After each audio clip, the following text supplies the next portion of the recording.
I never imagined that the people meant to love me the most would one day treat me like a ghost. For years, I was a missing chair at the dinner table, the unanswered call, the name that no one dared to speak out loud. My family erased me, not because I was gone, but because they decided it was easier to pretend I didn't exist. The story starts almost a decade ago. My parents chose sides in a conflict that I never started.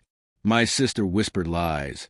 My father believed them, and my mother stayed silent because silence was always safer for her. That silence became my punishment. I was pushed out, slowly at first. Fewer phone calls, less acknowledgement, until one day, invitations stopped arriving altogether. Birthdays passed. Holidays, too. Photos surfaced online with everyone smiling, laughing, existing as if I were already dead. And in their version of reality, maybe I was. I tried to move on, build a life elsewhere. But deep down, there was an ache, a gnawing wound that never healed. People say time makes it easier. That's a lie. Time doesn't soften the pain of being forgotten. It sharpens it. Every year away, every gathering missed, every milestone celebrated without me was another reminder that family, at least mine, could choose cruelty over kinship. Then came the wedding. My brother's wedding. The invitation didn't arrive in my mailbox. No, I only found out because a mutual friend posted about it online. A picture of the ring, the flowers, the date. My heart twisted. My brother, my only ally when we were kids, was getting married, and I hadn't even been told. I stared at that post for hours. Anger, hurt, confusion. Should I crash it? Should I ignore it? Was I strong enough to see their faces again after being treated like a stranger for so long? Eventually, something inside me shifted. Maybe it was defiance. Maybe survival. I decided to go. Not for reconciliation. Not for closure. But for myself. To remind them that I still existed. That their attempt to erase me had failed. When I walked into the venue that day, the air thickened. Conversations stuttered. My father's eyes widened like he'd seen a ghost. My mother clutched her purse tighter. My sister whispered into someone's ear. Panic etched across her face. And my brother, the groom, the man I once trusted most, froze mid-sentence, his champagne glass trembling in his hand. Every head turned. 200 guests, dressed in their finest. Suddenly aware that something unspoken had just been dragged into the open. I smiled politely, took a seat, and waited. The ceremony began. Vows were exchanged, rings slipped onto fingers, and the room clapped with forced cheer.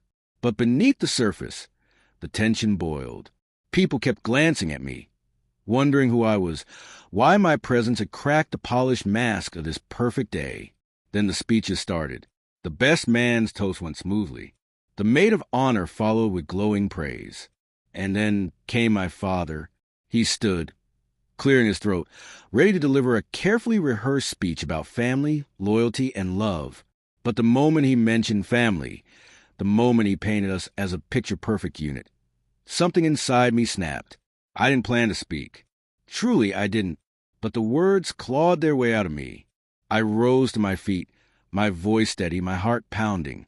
200 guests turned toward me, my family's faces drained of color. I've listened to this story for years, I said. The one where I don't exist, where I'm erased, where you all pretend I'm not part of this bloodline. But here I am, and since you're telling stories tonight, maybe it's time people hear the truth. Gasps echoed across the room. My brother's fiancée's eyes widened, as if she suddenly realized she'd married into a lie. My sister shook her head frantically, whispering to anyone who would listen that I was unstable, dramatic, bitter. But the silence in the room said otherwise. I didn't scream. I didn't cry. I just laid out the facts. The lies, the betrayal, the years of being cut off for crimes I never committed. My voice was calm, steady, sharper than any blade. When I finished, the room was split. Half the guests avoided my eyes, uncomfortable with the truth. The other half looked at me with something that felt like pity or maybe respect. The wedding carried on, but nothing was the same. Conversations buzzed with whispers. The mask my family had worn for years was shattered, exposed in front of 200 people who now knew their secret. I left before the cake was cut. I didn't need dessert. I'd already tasted the sweetest thing of all, vindication. Because for years, they tried to erase me. But that night proved one thing they couldn't deny. I was still here, and I always would be,